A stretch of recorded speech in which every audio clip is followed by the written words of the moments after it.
Hi there. In this video, we will be understanding cyclic alkanes. This includes drawing the line angle structure, counting the carbons and hydrogens to determine the chemical formula, and writing and balancing the combustion reaction it presents. Today's example is 1,2,4-trimethylcyclohexane. But before we begin, let's cover the basics. We know about alkanes. Alkanes are organic compounds containing carbon and hydrogen. They are presented just like this, sort of a zigzag structure. To fully grasp this subject, we need to know the first 10 alkanes. Don't worry, it's totally easy. So we look at the differing alkanes and the prefixes. Let's start from decane. Decane is 10, nonane is 9, octane is 8, heptane is 7, hexane is 6, and pentane is 5. The other top 4 are different, considering their prefixes aren't correlated with a number, so we must pay more close attention to those alkanes. So we know about alkanes, but here we have cycloalkanes. Like alkanes, cycloalkanes are organic compounds containing carbon and hydrogen, but how do they differ picture-wise to alkanes? Well, they're presented something like this. Notice cycloalkanes' carbon bonds complete a ring. So let's review. Lines are alkanes, and rings are cycloalkanes. Now we know what alkanes and cycloalkanes look like and how to differentiate them, but it is also important to understand the number of carbons and hydrogens on a given structure. We have to remember these rules.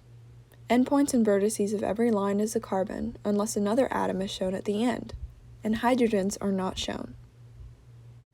Going back to the last slide, this is hexane, and this is cyclohexane. The only difference between the two is that there is a prefix cyclo indicating a ring. We know it is hexane because it has 1, 2, 3, 4, 5, 6 carbons. It is the same for cyclohexane. 1, 2, 3, 4, 5, 6. 6 carbons. Hydrogens are not present on the structure, but they're still there. There should be 4 hydrogens to 1 carbon. Now for the last part. To solve this problem, we must be familiar with substituents. These are legs that hang off of the line angle structures. Here's the list of common substituents. We have fluorine to fluoro, chlorine to chloro, bromine to bromo, methane to methyl, and ethane to ethyl. These are what is presented on the structures. For example, this is pentane. We know this because it has 1, 2, 3, 4, 5 carbons. But the leg we see on the side here is bromo. It is the substituent. Now we're ready to dive in.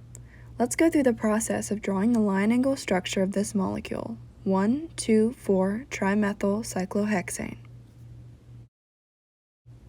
For line angle structures, we always sort of start at the very end. So we see the word hexane, so we know that this line angle structure has 6 carbons because hexane means 6. In front of hexane, we see that we have the prefix cyclo, which means it will be a ring structure. This means we will draw a hexagon.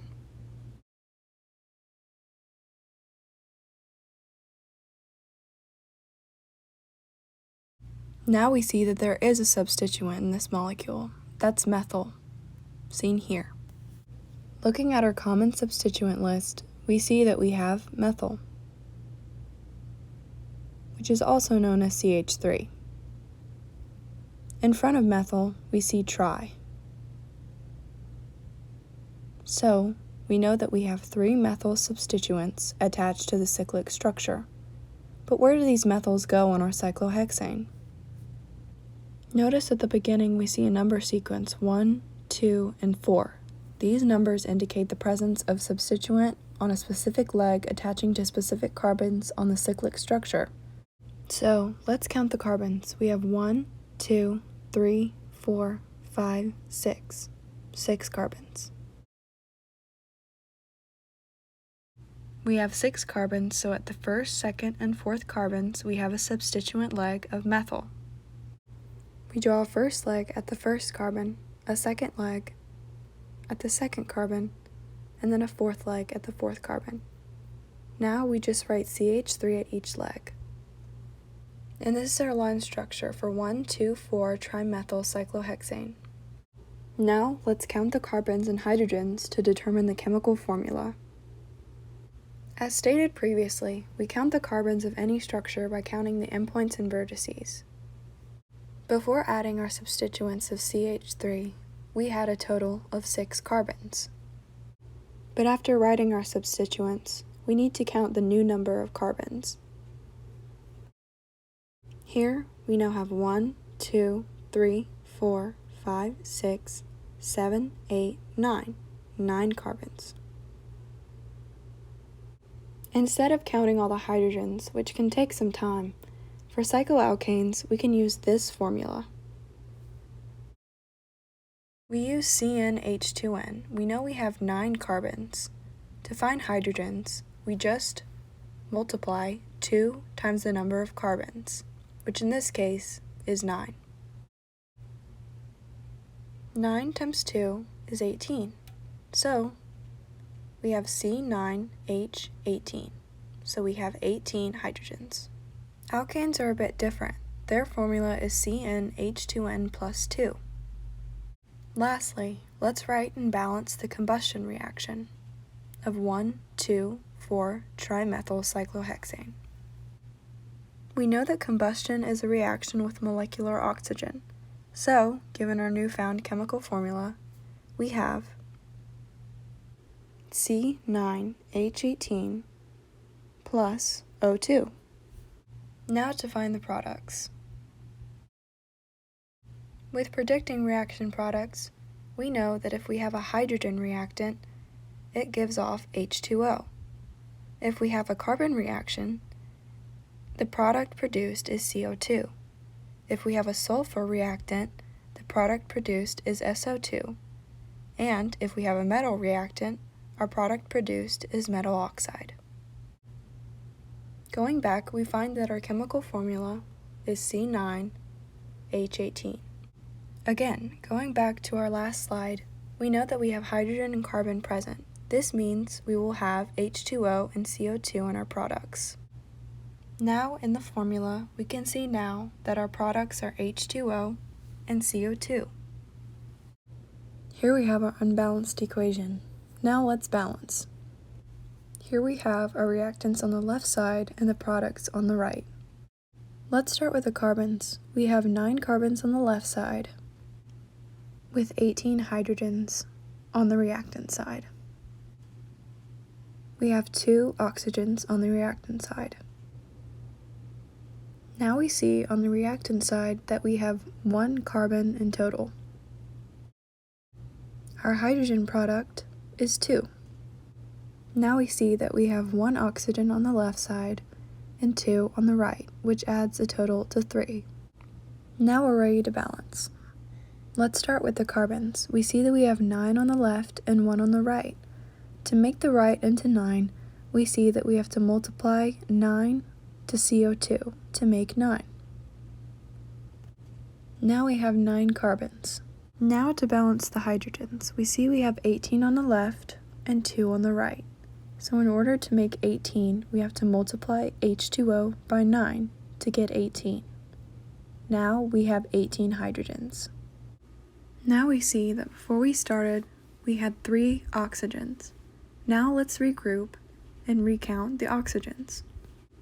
Let's cross this out, and let's now count the number of oxygens. So 9 times 1 is 9, plus the ones on the left, 9 times 2 is 18. This equals 27. We see here at the left we have 2 oxygens, compared to the right when we have 27. But how do we do that? We know there's nothing that we can multiply by 2 to get to 27. So instead, let's write 2 times 27 over 2.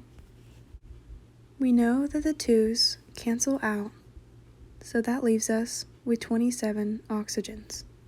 We could put 27 over 2 to balance the equation, but we prefer to have whole number coefficients. The way we get whole numbers is multiplying everything by 2. So let's put 2 here. So we originally thought that we could put 27 over 2 here, but we need whole numbers instead. So the 2's will cancel out here, and it will become 27.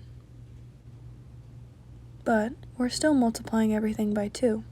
So here we know that 9 times 2 is 18. And 9 times 2 is also 18 in front of the CO2. Now we have our balanced equation.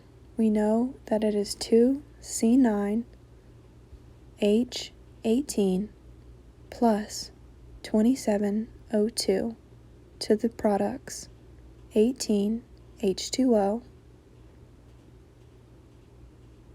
plus 18CO2.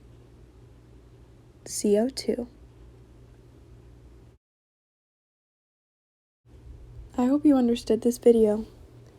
Thanks for watching. Bye.